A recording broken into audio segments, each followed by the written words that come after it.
Cela a commencé par des petites choses, celles dont on se sent presque coupable de remarquer. Moins de baisers le matin, des au revoir plus brefs sur le pas de la porte. Cet espace silencieux entre nous, autrefois rempli de regards volés et de rires doux, n'était plus que silence. Son regard me traversait au lieu de se poser sur moi, comme si je devenais invisible dans notre propre maison. Je me disais que c'était juste le stress du travail, après tout, il se dévouait corps et âme à ce nouveau projet depuis des mois. Quand je lui ai enfin demandé si tout allait bien, il a à peine levé les yeux de son téléphone, marmonnant quelque chose à propos des délais, de la pression, les excuses habituelles. Je ne voulais pas insister. Je ne voulais pas être cette femme, la femme harcelante, la femme paranoïaque. Alors j'ai souri, touché son bras et dit, « Je sais que tu fais de ton mieux, mon amour. Je suis fière de toi. » Et je le pensais sincèrement, chaque mot, même si une partie de moi commençait déjà à se demander si je ne consolais pas un étranger. Avec le recul, je pense que je voulais croire à l'histoire du stress, parce que l'alternative était trop douloureuse à imaginer. Je m'accrochais à la version de lui que j'avais épousée, l'homme qui me tenait la main sans raison, qui me laissait des petits mots sur le miroir de la salle de bain. Je ne voulais pas admettre que ces jours ressemblaient à la vie de quelqu'un d'autre. Je pensais que la distance entre nous était temporaire. Je pensais que l'amour pouvait la combler. Ce que je n'avais pas vu venir, c'est que quelqu'un d'autre l'avait déjà franchi. Je me souviens d'une nuit en particulier. J'avais préparé son dîner préféré, allumé une bougie, même si cela me semblait un peu ridicule. Je voulais recréer quelque chose de chaleureux, de familier. Mais il a à peine touché son assiette, disant qu'il n'avait pas faim, que sa tête tournait encore à cause des réunions. Il m'a remercié, m'a adressé un sourire fatigué et est allé directement dans la chambre pour rattraper son retard sur ses emails. Je suis restée assise seule à table, fixant 2 assiettes intactes et me demandant quand j'étais devenue un simple bruit de fond. Mais je continuais à me dire, les relations passent par des phases. Les gens s'éloignent et reviennent. Peut-être que ce n'était qu'une marée basse. Je portais encore son sweat à capuche à la maison quand il n'était pas là. Je pliais encore son linge comme il l'aimait. Je laissais encore la lumière du porche allumée, l'attendant, espérant qu'il franchirait la porte et se souviendrait de nous, de tout ce que nous avions construit. Mais chaque jour qui passait, j'avais l'impression qu'il s'enfonçait dans un monde où je n'avais plus ma place. Parfois, je restais éveillée la nuit à côté de lui, écoutant le rythme de sa respiration, essayant de trouver la paix dans ce son. Mais même dans son sommeil, il me semblait lointain.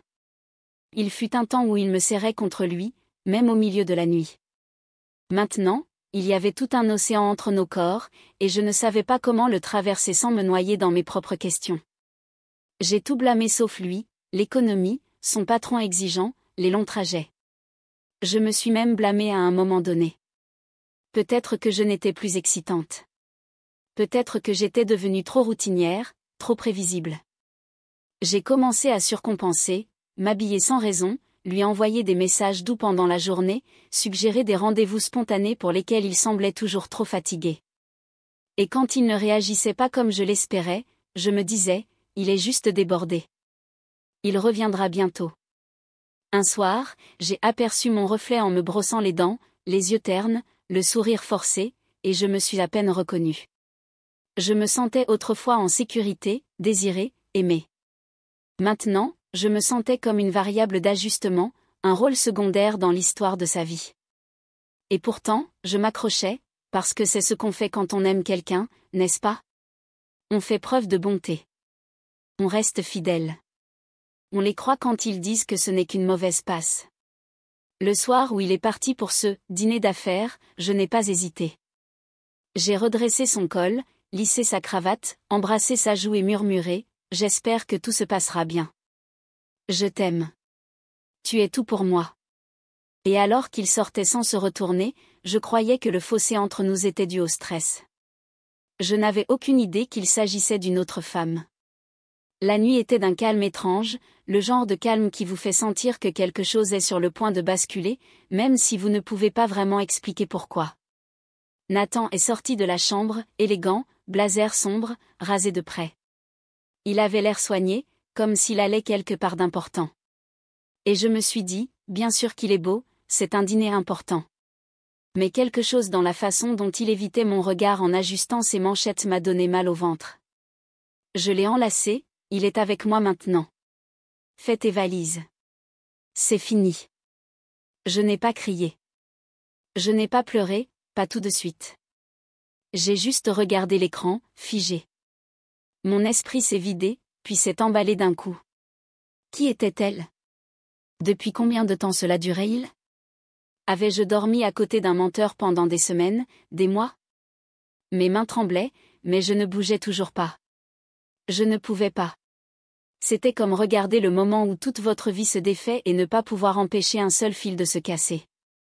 Je me souviens du silence dans la pièce, pas seulement autour de moi, à l'intérieur de moi.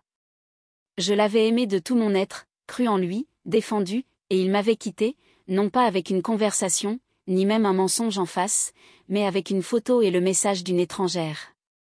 Et le pire, ce n'est pas seulement mon cœur qui s'est brisé à ce moment-là.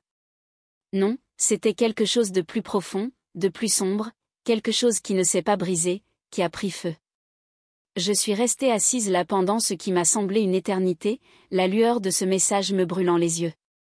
Je le relisais encore et encore. Fais tes valises.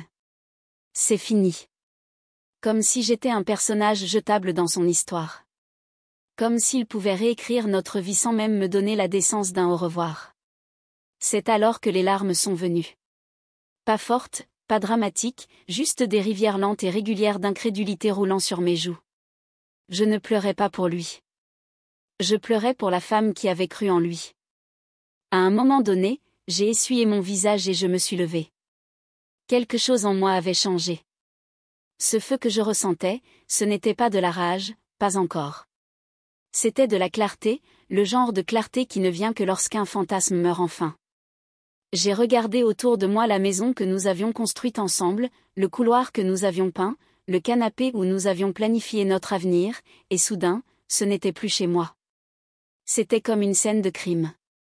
Et je n'avais aucune intention de rester là où j'avais été laissée pour saigner. Je ne lui ai pas répondu. Je n'ai pas supplié pour des réponses ou une conclusion. Je me suis versé un verre d'eau avec des mains qui avaient cessé de trembler. Et à ce moment-là, j'ai su que j'en avais fini de jouer la dupe. Il pensait peut-être avoir mis fin à quelque chose ce soir-là, mais tout ce qu'il a fait, c'est déclencher quelque chose d'autre, quelque chose qu'il ne verrait jamais venir. Je ne me suis pas effondrée, du moins pas comme les gens s'y attendent. Il n'y a pas eu de crise dramatique, pas de messages vocaux ivres, pas de confrontations impulsives. Je n'en ai même parlé à personne tout de suite. Ce que j'ai fait, c'est réfléchir. Calmement.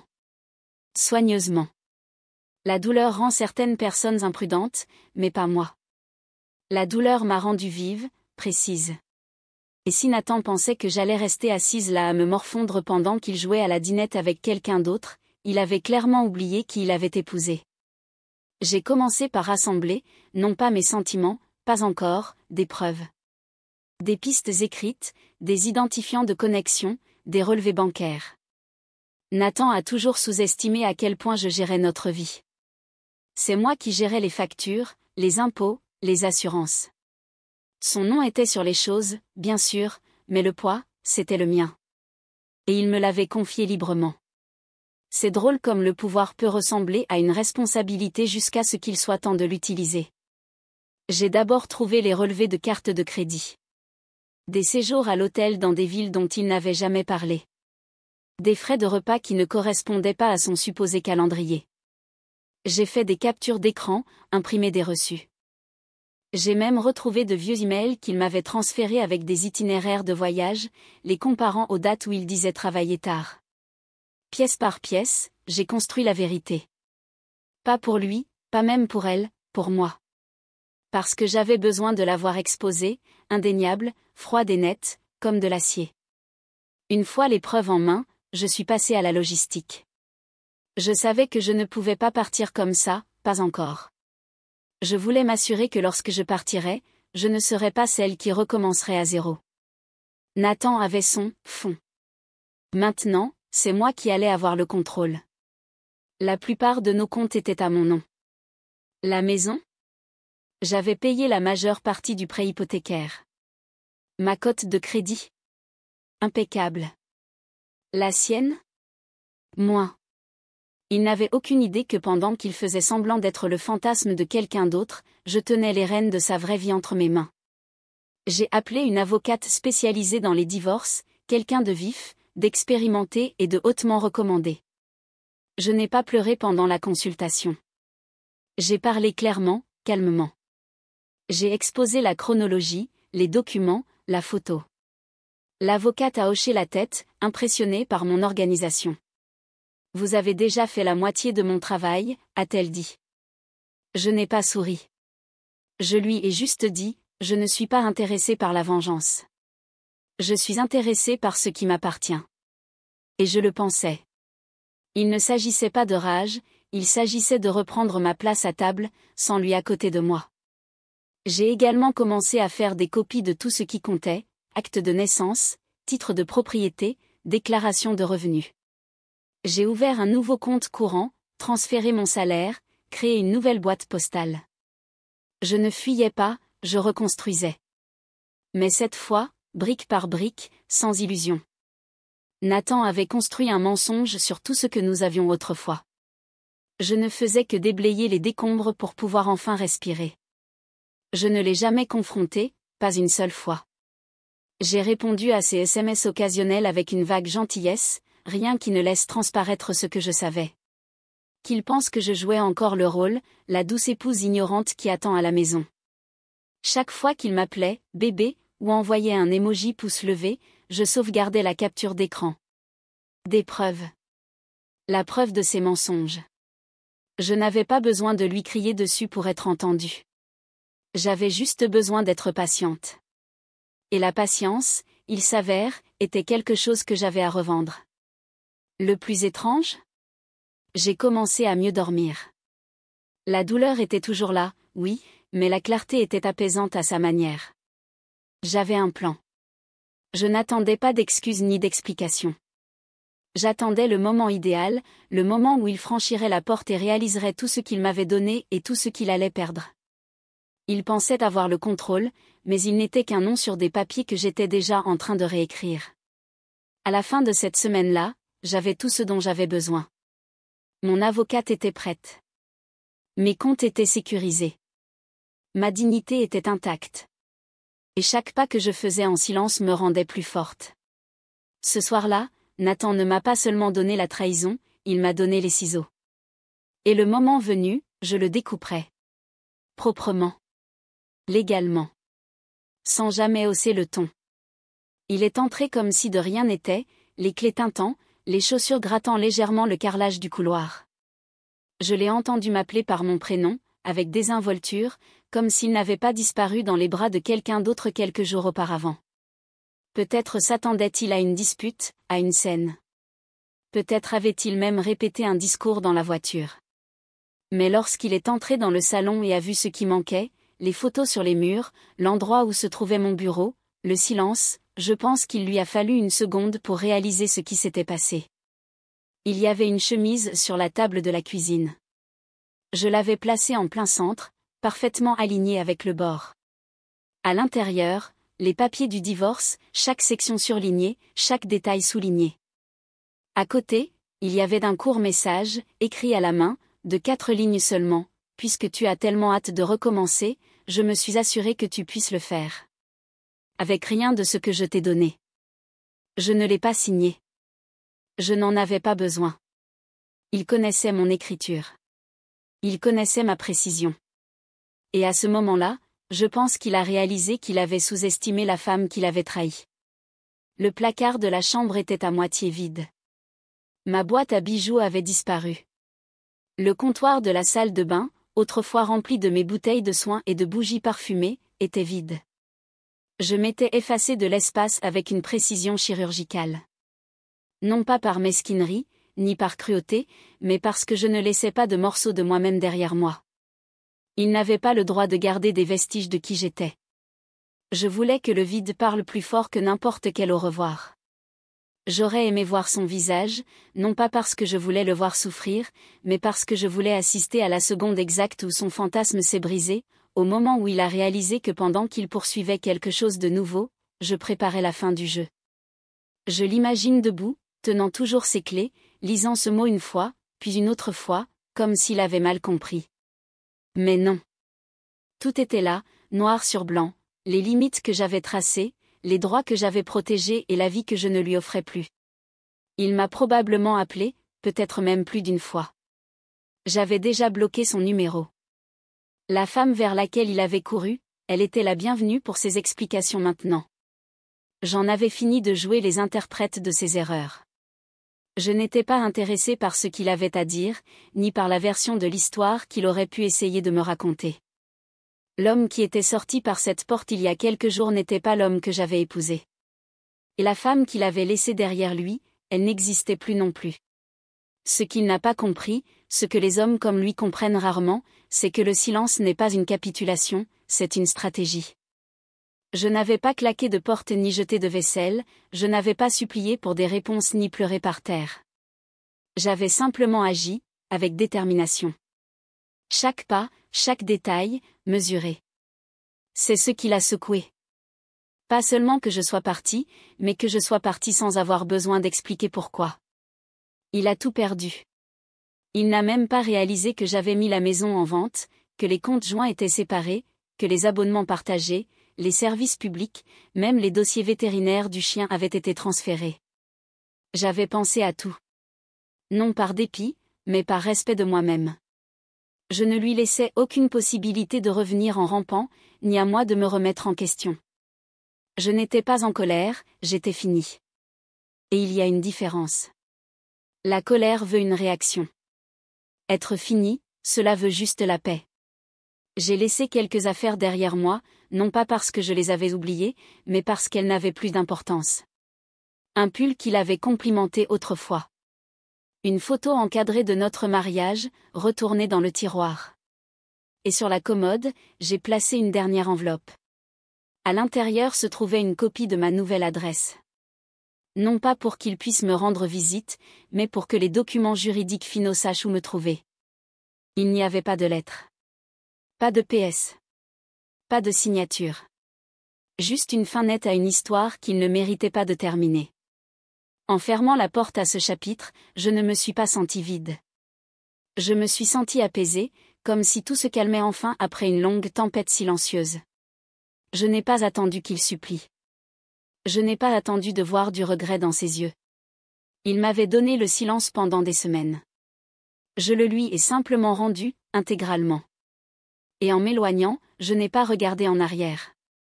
Parce que lorsqu'on a déjà fait le deuil de quelqu'un qui est encore en vie, dire au revoir n'est pas difficile. Recommencer n'a pas été aussi dramatique que les gens le disent. Il n'y a pas eu de grandes déclarations ni de révélations soudaines. Ce sont de petites choses, au début. Réaménager les meubles de mon nouvel appartement. Acheter des draps frais d'une couleur que je n'aurais jamais choisie auparavant. Apprendre le rythme de la vie en solo sans me sentir seule. Je n'essayais pas d'effacer le passé. Je vivais enfin une vie qui n'avait pas à faire de la place aux mensonges de quelqu'un d'autre. Je me suis fait couper les cheveux, j'ai créé une nouvelle adresse email, j'ai récupéré mon nom sur tous les documents juridiques. Cela m'a donné un sentiment de pouvoir, de la manière la plus discrète.